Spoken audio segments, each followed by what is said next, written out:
इसीलिए कभी कोई ऐसे सबूत ही नहीं थे कि इन लोगों के खिलाफ केस बनाया जा सके। लेकिन ऐसा कोई भी सबूत नहीं आ पाया जिसके कारण कि इनकी कन्विक्शन हो सके।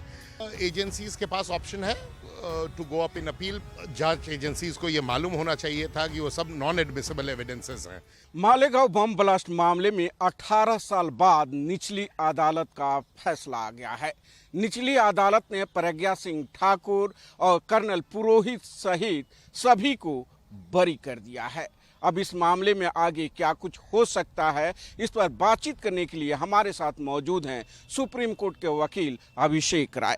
सर, सभी को कोर्ट ने बरी कर दिया है, यहाँ कहाँ लूप होल रह गई जांच एजेंसी की तरफ से? देखिए, जैसा कि इंफॉर्मेशन आ रहे हैं कि there was severe lack of admissible evidence. इसीलिए कभी कोई ऐसे सबूत ही नहीं थे कि इन लोगों के खिलाफ केस बनाया जा सके।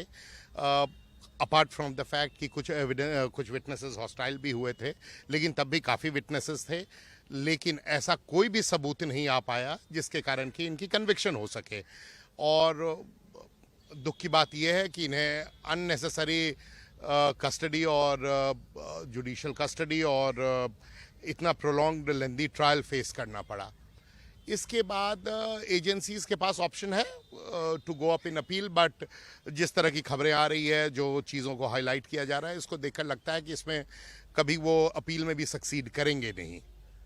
तो क्या एजेंसी अगर नहीं करती हैं तो जो इससे अफेक्टेड लोग हैं, यानी कि प्रभावित लोग हैं, क्या वो आ सकते हैं या नहीं आ सकते हैं? उनके पास क्या क्या विकल्प बचे हुए हैं? देखिए, वो आ सकते हैं। वो उसका अलग से प्रोविज़न बना हुआ है कि पब्लिक प्रोसिक्यूटर को नोटिस देंगे और उसके बाद वो आ सकते हैं। परमिशन लेकर के खुद से भी अफेक्टेड आदमी अपील फाइल कर सकते हैं। बट ऐसे अपील जो होते हैं ये सब्सटैंशियली वीक समझे जाते हैं जब प्राइमा फेसी प्रोसिक्यूशन एजेंसीज जिस केस में ही नहीं कन्विंस्ड हैं कि अपील में कोई फ़ायदा होगा, वैसे में कुछ बात नहीं बनती है।